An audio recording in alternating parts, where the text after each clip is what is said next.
बहुत समय पहले मथुरा में कंस नाम का क्रूर राजा राज करता था। उसे आकाशवाणी हुई कि देवकी का 8वां पुत्र उसका वध करेगा। राजा कंस ने देवकी के बच्चों को मारना शुरू कर दिया।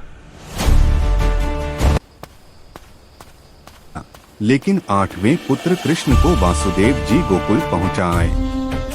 गोकुल में नंद बाबा और यशोदा मैया के यहाँ बालक कृष्ण आनंद से पलने लगे।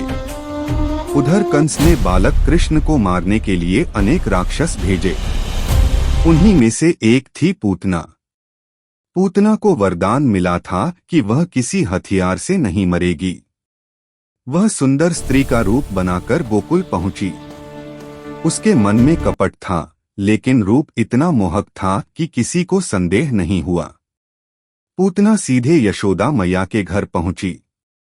यशोदा मैया ने उसे देवी समझकर आदर किया।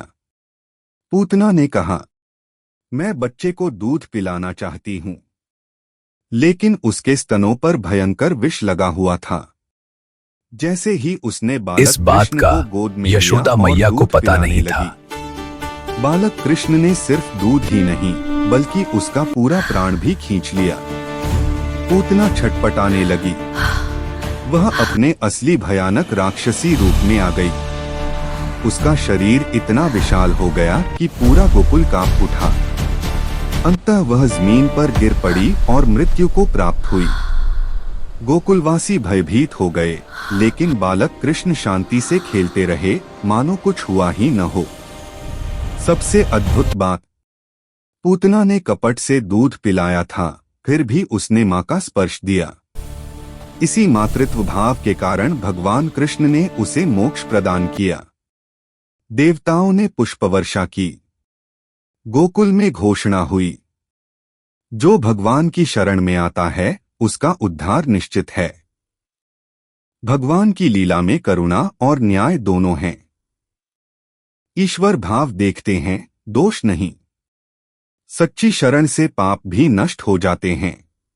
क्या आप जानते हैं भगवान श्री कृष्ण के पास असीम शक्तियां थीं, फिर भी उन्हें 14 साल तक इंतजार क्यों करना पड़ा? जब वे चाहते तो कंस को एक ही पल में समाप्त कर सकते थे, लेकिन उन्होंने ऐसा नहीं किया। कंस का वध करने के बाद श्री कृष्ण कारागार पहुंचे और माता देवकी तथा पिता वासुदेव को मुक्त किया। तभी माता देवकी ने कांपती आवाज में पूछा, बेटा तुम तो स्वयं भगवान हो, फिर हमें इतने वर्षों तक इस पीड़ा में क्यों रहने दिया? श्री कृष्ण मुस्कुराए और शांत स्वर में बोले, माता क्या आपको आपका पिछला जन्म याद है? माता देवकी स्तब्ध रह गईं। श्री कृष्ण बोले, पिछले जन्म में आप ही कैकेयी थीं और पिता वासुदेव राजा दशरथ थे। उस जन्म में आपने मुझे 14 वर्षों का वनवास दिया था और इस जन्म में वही 14 वर्ष आपको मुझसे दूर रहकर बिताने पड़े। और जिस माता कौशल्या को मेरे बालपन का सुख नहीं मिल पाया, वही इस जन्म में माता यशोदा बनी और उन्हें मेरे बचपन का पूरा आनंद मिला। दोस्तों, यही है कर्म का न्याय। कर्म से न कोई बड़ा है न कोई छोटा, चाहे इंसान हो या स्वयं भगवान। इस मृत्युलोक में हर किसी को